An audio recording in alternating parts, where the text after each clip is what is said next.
Hi.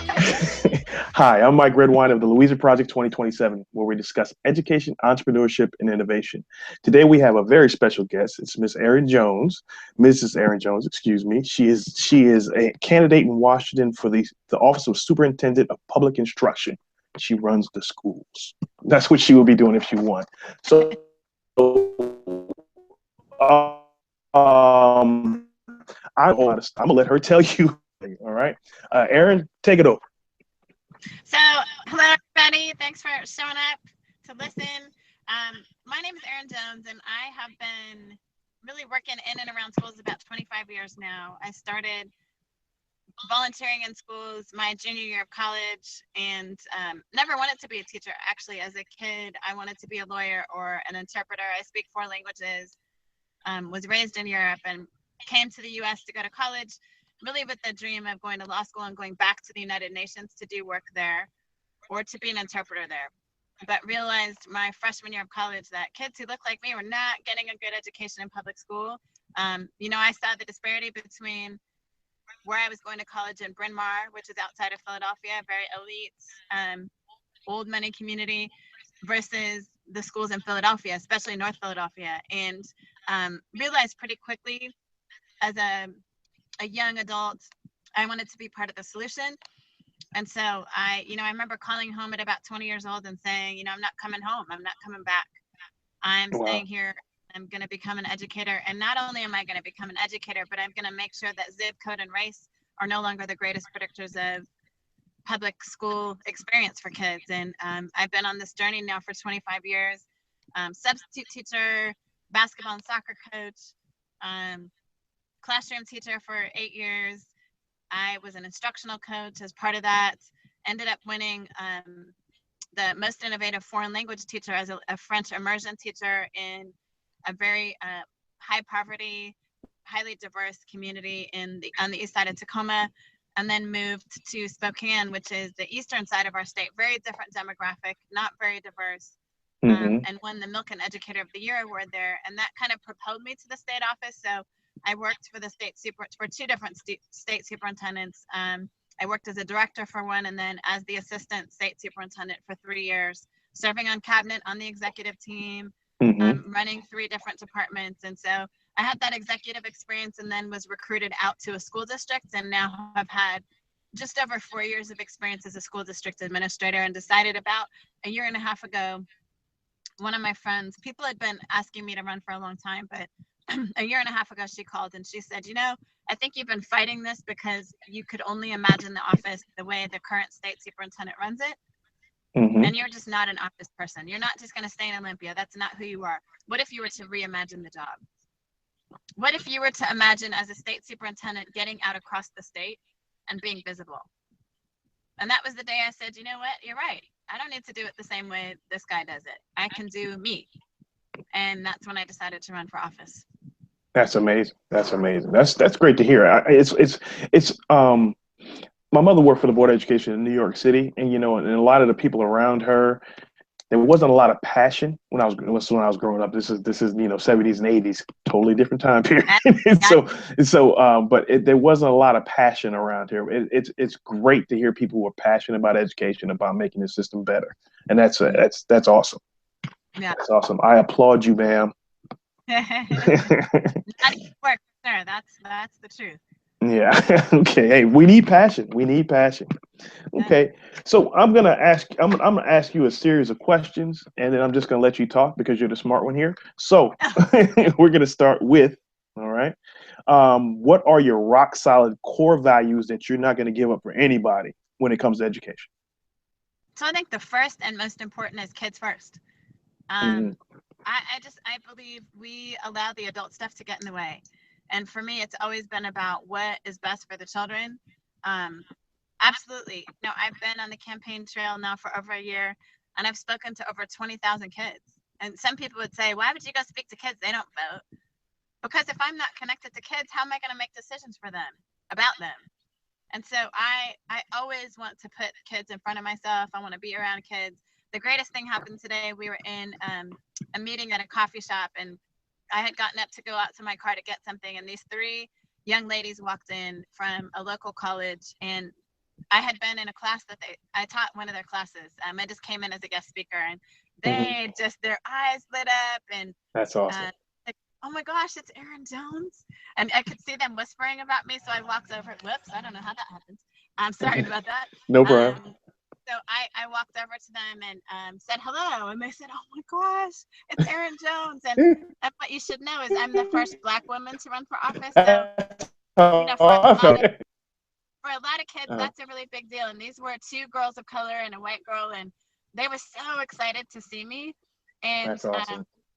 I think putting kids first is so critical, and recognizing that as the first Black woman to run for state office, kids are watching me too.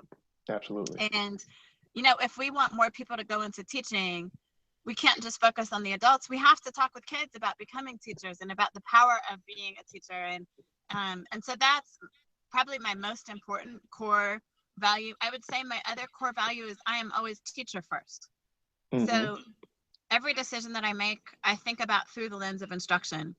And so I believe our most important role in the school system is to provide really high quality instruction. And as a leader, as I'm making decisions, I want to think about children, but I also want to think about what are the implications for instruction, and how can we get back to this focus on teaching and learning?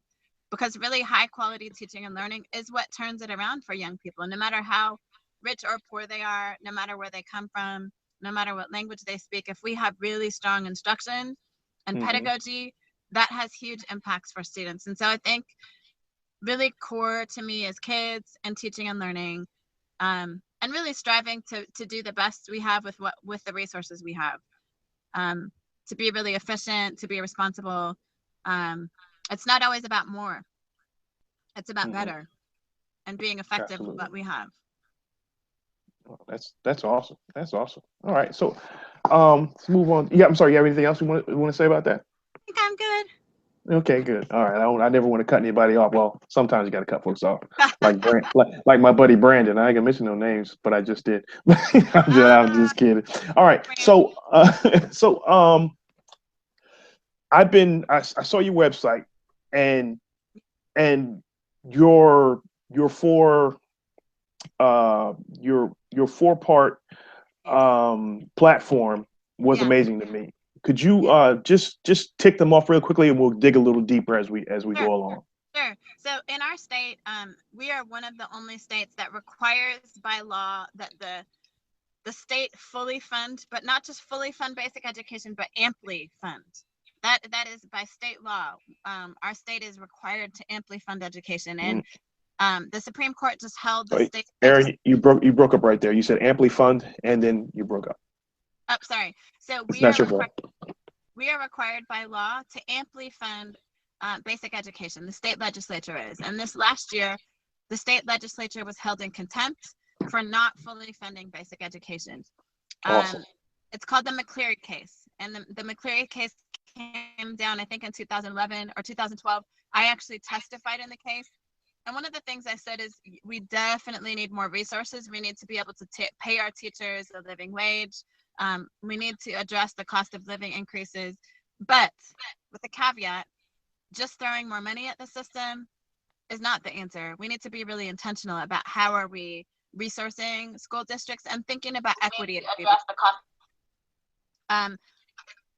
So that's my first, that we've got to fully fund education. Number two, I absolutely believe assessment is a part of instruction, but it's a part of instruction. It is not instruction. And so I think we've gotten to the place in national conversations around education where assessment has become education. It is the thing that we're talking about. And for me, that's really problematic, because teaching is not assessment. Assessment is not teaching. It's a piece of teaching. But we have to manage the focus that we have right now on assessment. And so what I'm calling for is let's make sure whatever state assessment we use is reliable. Let's make sure that it's not time consuming. Let's make sure that we get the data back quickly and that teachers know what to do with that data so it informs our instruction. So my first big point was fully fund schools. Second, make sure we have an assessment system that works, and that we're accountable, but that it's manageable and not over testing. Number three, closing the opportunity gap. That's a huge passion for me. I've been training teachers and administrators in closing the opportunity gap for the last 8 years. Mm-hmm. And so I've done it both in the classroom. As a classroom teacher, I closed the gap. So in my French immersion program, I started with probably 40% of my students were reading and doing math below grade level. Mm-hmm. And at the end of the first year, even though I didn't speak a word of English for a year, my students all passed all parts of our state test. That's awesome. And I was able to see that this is possible. And, there are strategies and tools that we can use to close gaps. And I want to be really intentional about how do we do that across the system? How could we, as the state office, really provide school districts with some tools and resources and strategies? So that's number 3 for me. And then number 4, promote innovation. I have been really clear with folks that for me, charter schools are not the answer. I voted against charter schools in 2012 because for me, first of all, we weren't fully funding the schools that currently exist. But secondly, I believe there are gems across our state that are innovative that we need to be celebrating and funding, and then maybe not replicating exactly, but how do we create roadmaps to help other districts and other schools think about innovation that's doing really well here? So we have, in the district that I just resigned from in order to run the campaign, we have multiple innovative models. So we have a School of the Arts, we have a School of Math and Science, we have 2 Montessori academies, we have a language immersion school. And for example, the School of the Arts and the School of Math and Science have exactly the same demographic as our school districts, meaning they've just That's great. Of students of poverty, the same number of students of color, and yet they're graduating more than 90% of their students. Oh, that's amazing. Right. If we know these models work, OSPI, the state office, should be telling those stories. But what happens is we have these best practices that are happening in a vacuum.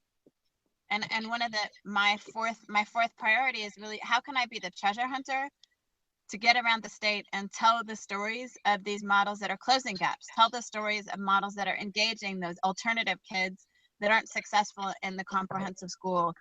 And I believe for me, that's my response to charter schools is we have these models that already exist. We just haven't told those stories yet. And they exist within the context of our public school system. We also have an alternative learning system that exists, but the bureaucracy is so great that one of my first 100-day activities is going to be looking at the bureaucracy and saying, okay, what is absolutely necessary by law? What is a best practice? And what are we asking people to do that no one's looking at? We're just making people fill out a bunch of paper. For what reason? How could we slim that down to allow more districts to create alternative learning environments so that we do have options for students and we can think creatively and be creative? Oh, we lost you for a second there, Erin. Okay, so my 4 again are funding, managing assessment, closing the opportunity gap, and then promoting innovation. Okay. All right. So let's talk. Let's get a little deeper into funding. One of the big issues especially for a public school system is the fact that a lot of schools get a large chunk of their funding from local taxes, like we talked about before. It bakes problems into the system. So so what is Washington? What is your plan to do something about that?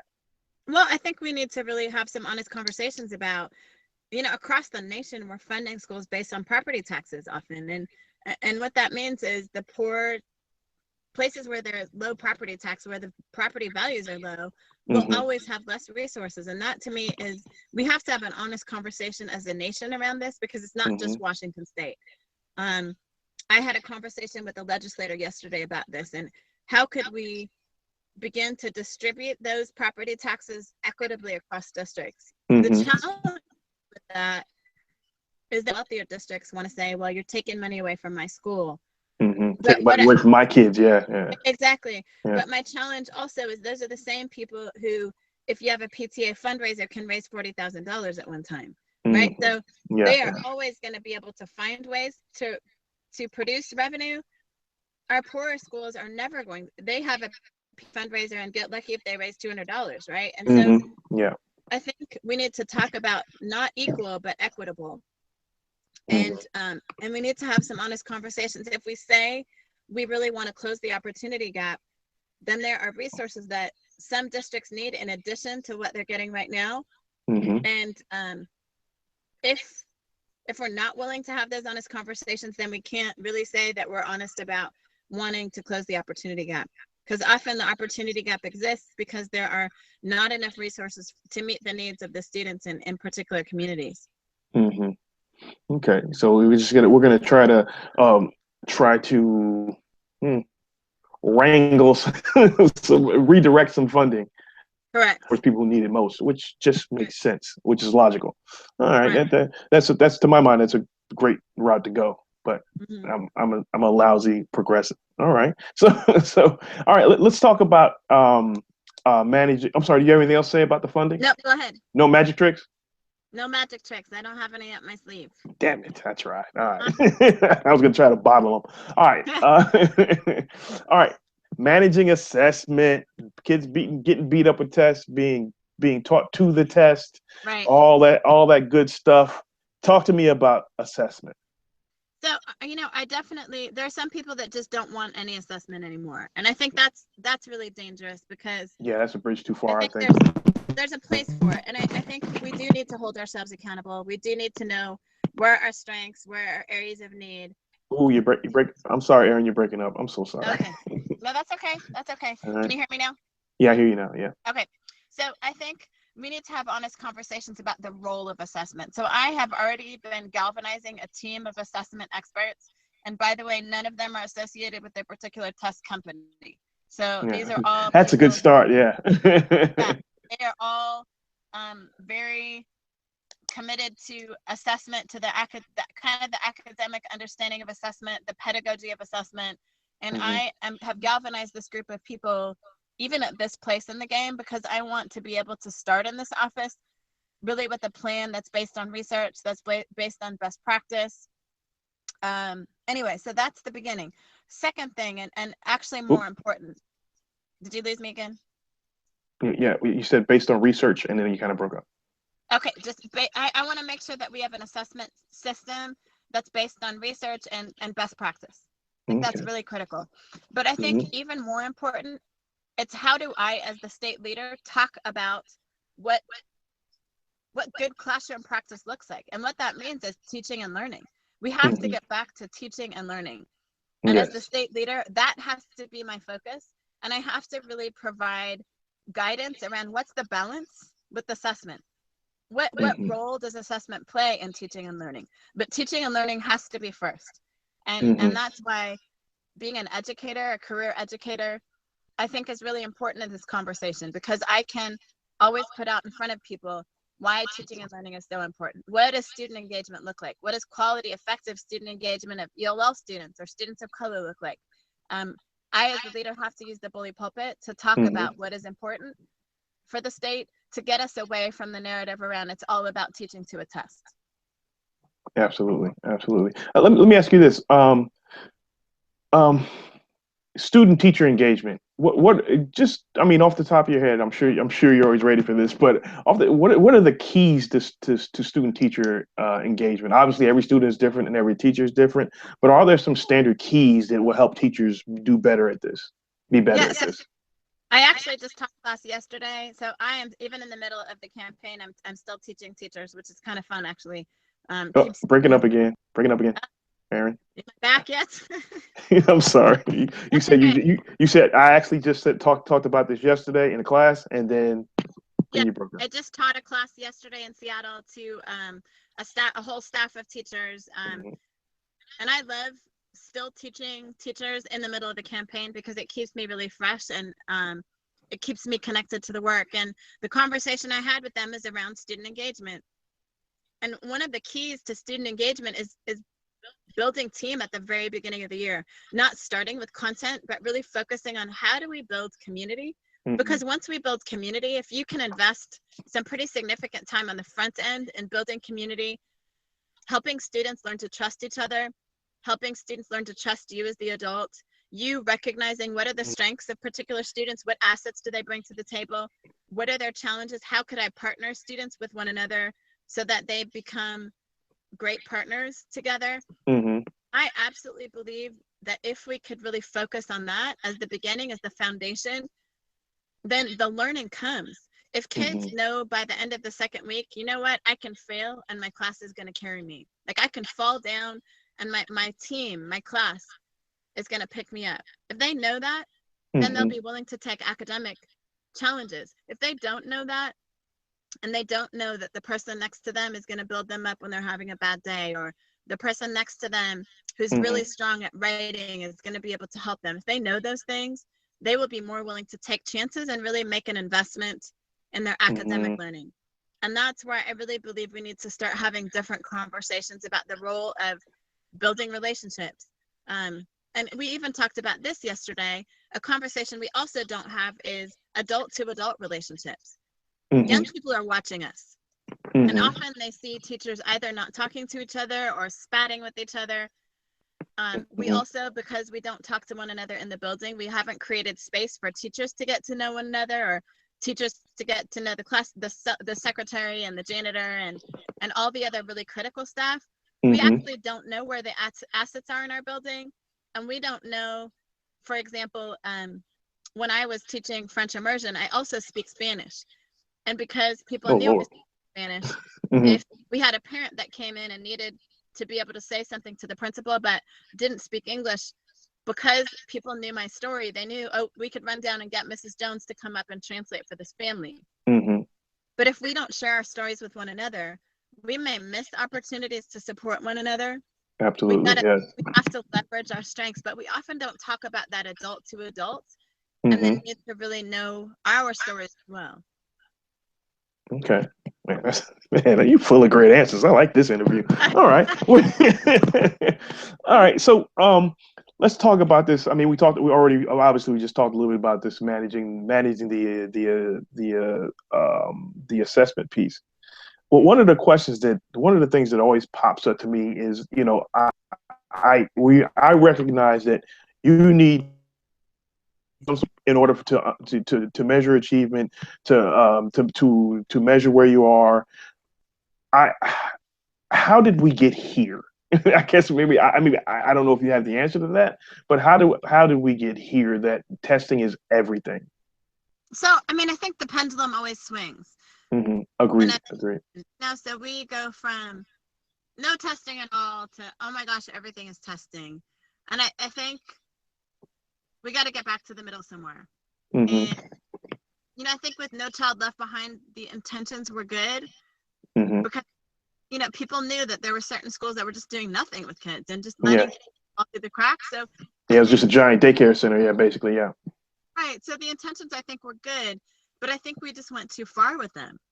And we've allowed the pendulum to swing way too far. And again, what I would say is, if we can get back to this kid focus and teaching and learning focus, I believe we can get the pendulum back in the place it needs to be. But if we're, this constant focus on assessment really becomes a focus on adults and adult issues.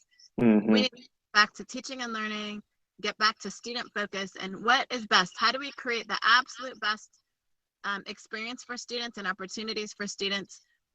What does that look like? What does a school look like that's absolutely serving every young person with all their diverse needs and learning styles? Okay. All right. So I just finished a book by Paul Tough, his most recent book. I know the book before it got beat up pretty bad, but he talked about the effects of toxic stress on young people who are trying to learn, right? What role do you think, I'm not going outside of our what we plan, what kind of role do you think teachers can play in being, I guess, an oasis in the middle of a lot of bad circumstances for kids?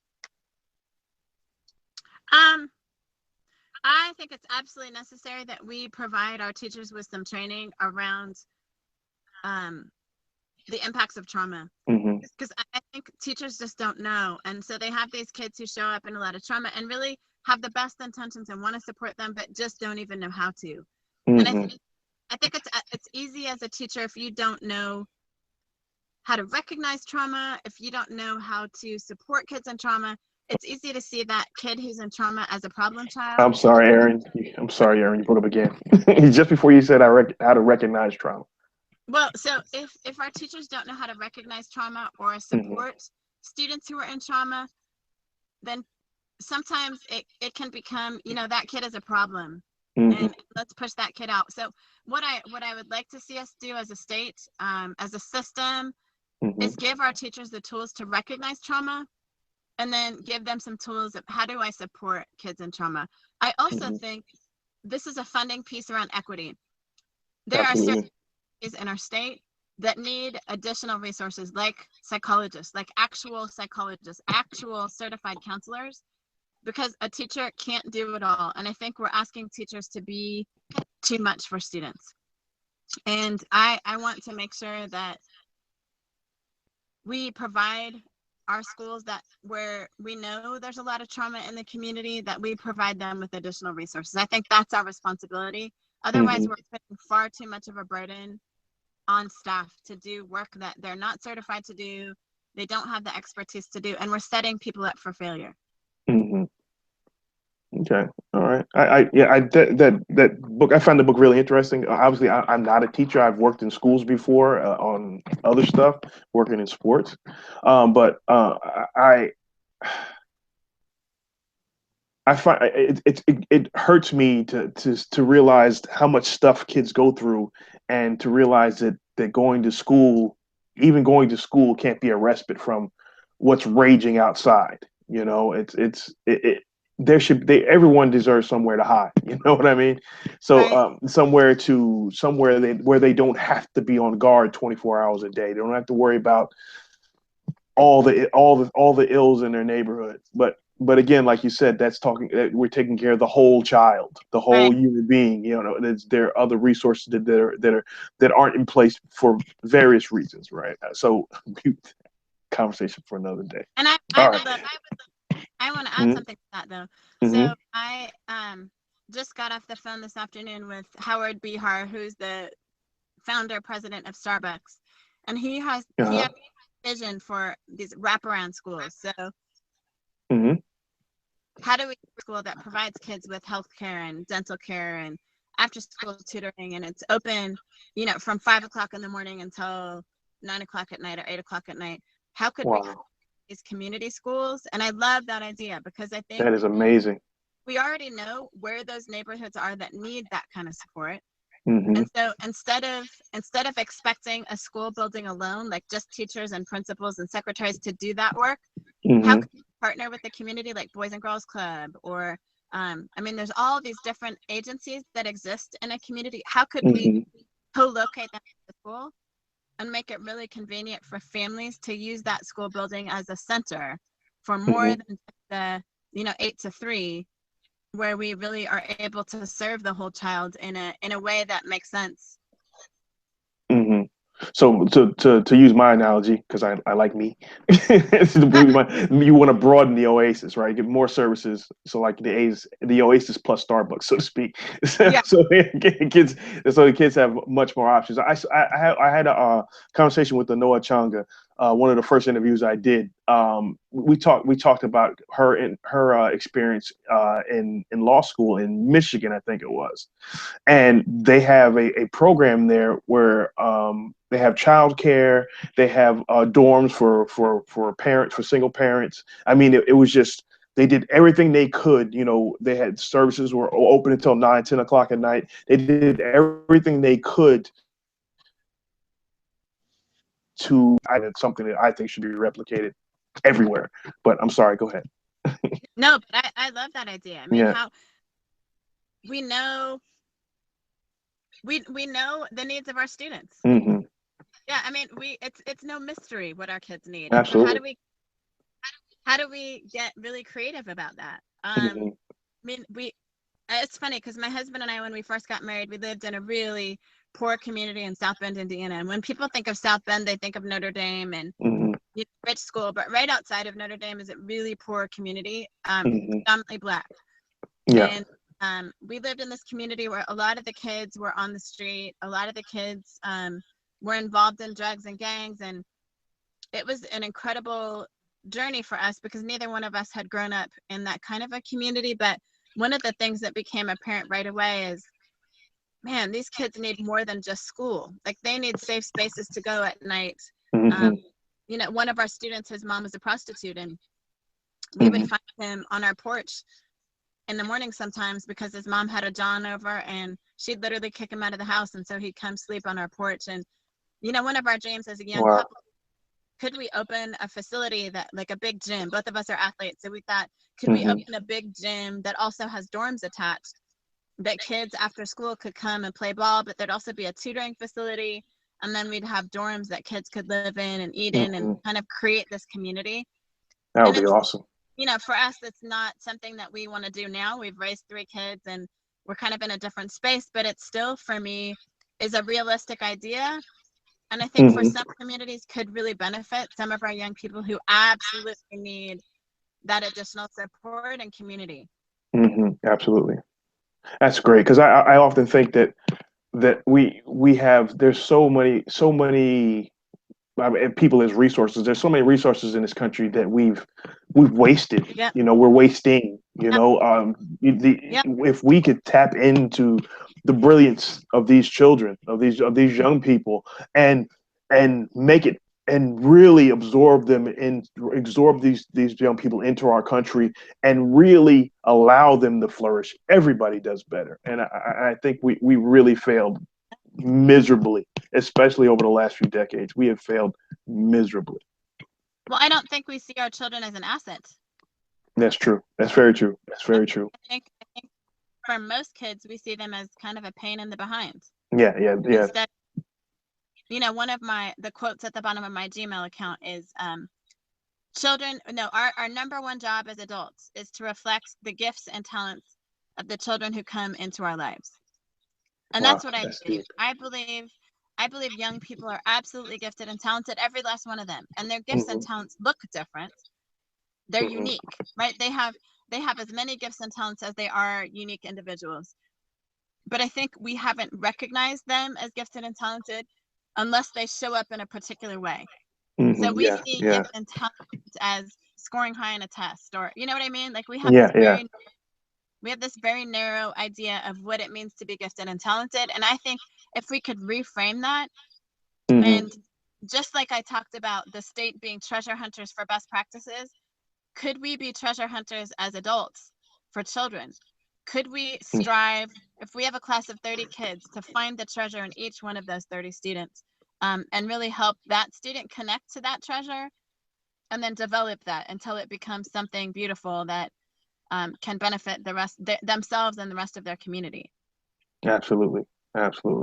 Yeah, because that's a big point of frustration for me. I'm sorry. All right, let's take a look at this innovation piece. You said you mentioned being a treasure hunter and going out and finding these best practices and finding out, and what measuring stick do you use to say, okay, this is working? What is it? The kids' outcomes in college? Is it test scores? Is it the happiness level for kids? Because we've forgotten that kids should be happy sometimes. You know, not just little human beings, little adults that need to work just as hard as mom and dad. We've gotten beyond that. Yeah. But what is your measuring stick for that? So I think there have to be multiple metrics. So okay, I've actually just shared a lot of them. I think it needs to be places that kids are proud of. You know, what are those? And to be honest, because I've visited so many buildings in my career, I can tell when I walk into a building that kids love to be there. I can tell it. There's a feeling that you get when you walk into a place where it's not staged. These kids love what they're doing. They love their teachers. They love each other. And I have seen spaces like that. So I think part of it is how students feel about it. I think another part is how the community feels about the school. Because there are certain schools that the community just loves this building, and maybe they don't have the highest test scores, but they're doing something amazing in that community. I think another measure is test scores. It's one aspect. I don't think it should be that aspect, but when I say test scores, though, it's equitable. So not, okay, all the white students are doing really well, but when our test scores are good, every child is doing well. And you can't distinguish from the rich kid and the poor kid, the Black kid and the Latino kid. And so I think test scores are a measure, college going rates are a measure. But I would say, you know, if we're looking at an elementary school, we're not going to be able to use those same metrics. And so, we need to think a little bit differently. Obviously, scores are still in place, but I think listening to teachers talk about the school, students talk about the school, the community talk about the school is absolutely powerful. And what is the school contributing to the community? Yes. I think that's another great metric. Yeah, it's too often that schools are not an integral part of the community. There seems like schools are separate from the community. Yeah, that's where my kids go for 8 hours of the day, and then he comes home. Right. And that's very important to my mind.